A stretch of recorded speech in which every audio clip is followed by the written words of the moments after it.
So, you think you know what temptation is? Think again. This guy right here, well, this guy right here, he just met Lucifer. And it wasn't just fire and brimstone. Nah, it was mansions, fancy cars, big booty girls, and everything that you can imagine. The devil ain't playing with pitchforks. Okay, let me get this. Let me tell you guys this right now. He ain't playing with pitchforks and got horns all over his head. Nah, this cat out here playing mind games. But here's the kicker. This dude right here, he said he learned more from Lucifer than he ever learned from reading the Bible or going to church. And you ain't gonna believe what else he gonna say. Tune in and get ready for this ride, because I'm telling you, it's about to be amazing. Like, share, subscribe. It's your boy Boss Up Crate, and let's get into it.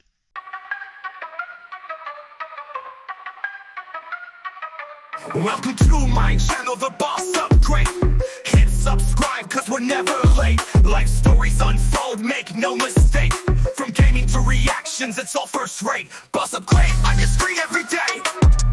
Stacking up views in an endless array. Diving deep into topics I slay. Living my life in a digital display. Alright, y'all. We back. Let's get into it. Like in the streets, been shot, locked up, you name it. Penitentiary, the whole ride, the basic, story, it is what it is. The main thing that really just changed my life, because when I came back from a 1% chance to live, I was in a coma for 3 months. And I never believed none of those stories I heard about. They say, oh, the people I seen unicorns, or God woke me up and an angel carried me. I was like, man, they tripping, they lying. So they just want attention. That's what I'm thinking in my head. Then when I got my run with it, oh man, my heart failed. I went to complete respiratory failure. Crazy, didn't have a heart attack, man. I was 500 pounds, man. My stomach was right here. I was drinking that lean all the time. So that lean was just swelling me up. I think they said, I forgot how many liters or whatever of fluid in me, but I know when they knocked all that fluid off, I went from 510 pounds down to like 4 something. But it was all liquid. I was actually in another dimension. When I said it was so real, I was getting up, brushing my teeth, taking a dump. Everything that you were doing in real life, I was still doing it. But the only difference was Lucifer was present. He was present. He's nothing like everybody describing with the red skin and the horn. That's all a lie. That's something made up. The dude like a pretty boy. Kind of look like he mixed with a little bit of everything. But you can tell he has a mixed type look, pretty boy, 6-pack. Not a buff dude, but in shape. Look like he work out. Voice real smooth, like R&B singer type. Everything he says is kind of pimpish, smooth. I'm talking about, like, you can just tell he got that, he can convince you to do anything, come on, man, come on. Then he told me, like, hey, man, just tell me you need my help, big dog, and I got you, man. Yeah. And then when he pulled up in a black Bentley, suit made out of diamonds, shoes made out of diamonds. And then, he's smooth talking, say, man, I can help you, man. You got to ask for my help. I got you. Then I'm like, I'm still street-minded. Like, I knock your teeth down your throat. You better get on somewhere, da-da-da-da-da. But I'm hungry, and I'm not knowing why I'm hungry, because they had me on a feeding tube. So he had some chicks jump out the van and eating hamburgers. He knowing my temptation. Even more than the women, there was some bad little chicks. But even more than the temptation of the women, they had hamburgers and drinks, and I'm thirsty and hungry because I'm not eating or drinking. He was a devil. No, I didn't know. I just knew whoever it was, I didn't trust him, I was like, all right, I'll take your help. So they said, feed me. Then I hop in the Bentley with it. Took some sides my back, everything. We roll off. When I tell y'all, he showed me more stuff. Lucifer showed me more stuff than probably I learned in the Bible. He took me everywhere with him. I'm riding with him. And by the time I realized what it was, I just told him, I'm living just like you're now. I feel myself walking. It was real. Bro, this is sounding crazy, man. Like, he said he learned more. He said he learned more from Lucifer than he ever knew in the Bible. This dude's story freaking wild. I got a question for y'all. I want y'all to answer this in the comments. How come Lucifer ain't looking like the red horn monster we all think he is? Another thing is this whole, what made this guy, pretty much come out with this story and able to come out with this story, man. Like, I ain't never heard no story. I heard a lot of stories about, being dead and coming back and all these different stuff, man. But this is like some real serious, different stuff that I ain't never heard of before. I mean, dude was in a coma and he was hungry. He said he was hungry because they had a feeding tube in him. And y'all gotta keep in mind, he said he was 500 pounds. Like, damn. I mean, what the hell? And for whatever reason, he in this coma. I guess he said something about drinking lean. That was also a thing too. And the devil knowing his temptations with women and the food and all this stuff, man. It's crazy, bruh. He said in this, whatever this realm is, he was doing everything he was doing in this realm. But like even going to the bathroom, going to take a dump, all that. And he was just going through all that same things that you do in real life. This is crazy to me. When he was asleep, okay? He was sleeping in a coma. So, I mean, is this just a dream? Or is this real, man? What do y'all think? Anyway, let's get back to it. I could pinch myself. I could feel everything like in real life.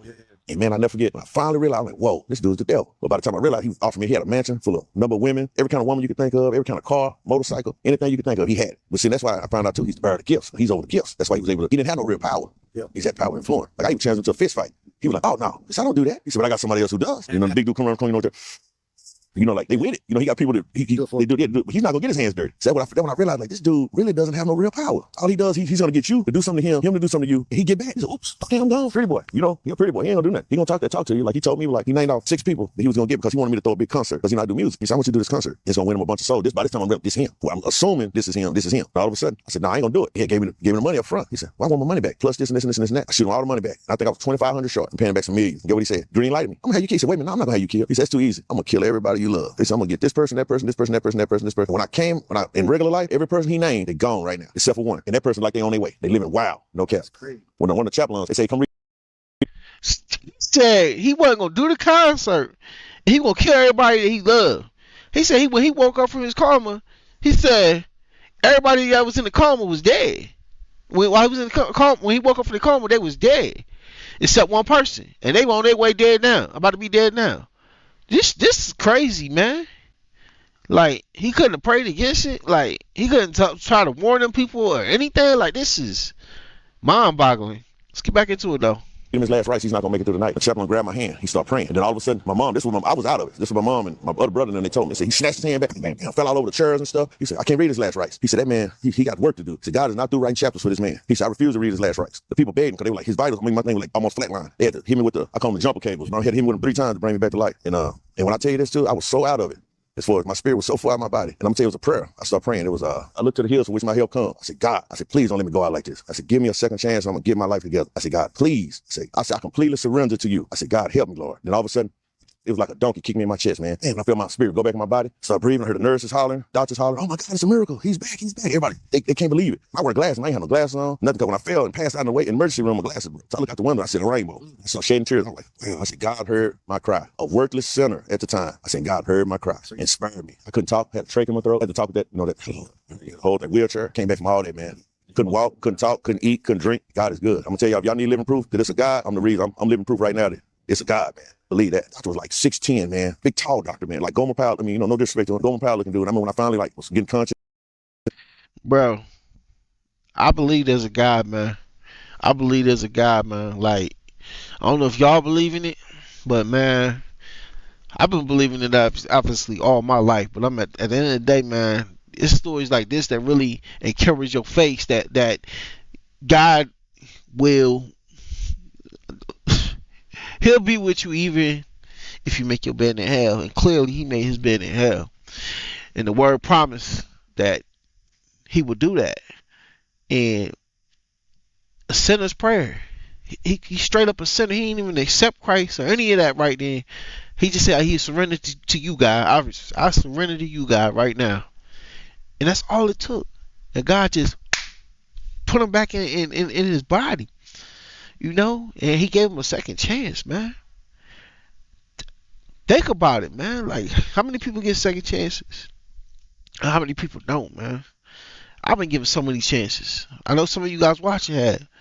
So, if y'all keep getting these chances and stuff, man, like, enough is enough, man. Let's just surrender. Let's just surrender, family, and turn to God, man. Turn to God because the enemy ain't got nothing good for us. He ain't got nothing good for us. He just want us to go and be with him at the end of the day. And that ain't what God wants for at all. He want us to be with him. So I'm gonna finish this video up, but I appreciate you guys tuning in today. Like, share, subscribe, man. And I really will give the content creator the actual shout out if I knew who it was, but I don't know who it exactly is.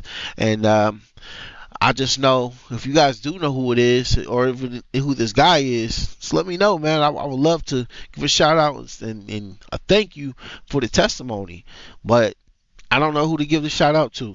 So it was a random video that was I think over on another platform, not on YouTube. I didn't see this on YouTube. But like, share, subscribe, and I'm gonna finish this video up so you guys can get it. Peace.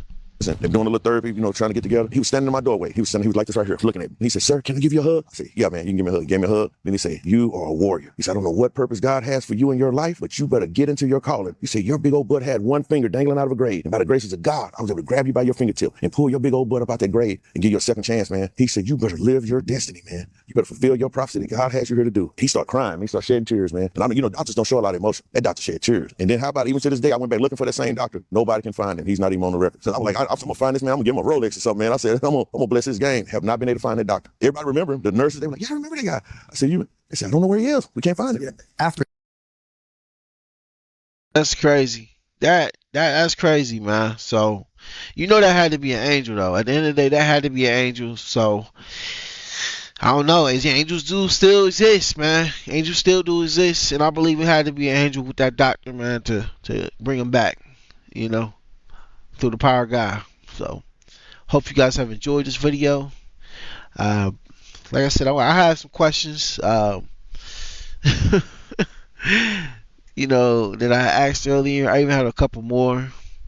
What kind of miracle brought this dude back from the brink of death? What would you call that? Because I just honestly just don't know. How come this guy learned more from Lucifer than from reading the Bible?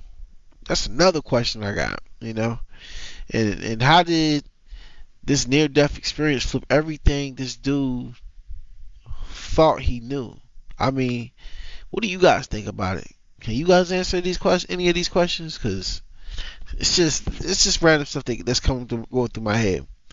How come the devil had got no power, no real power, but still messes with people?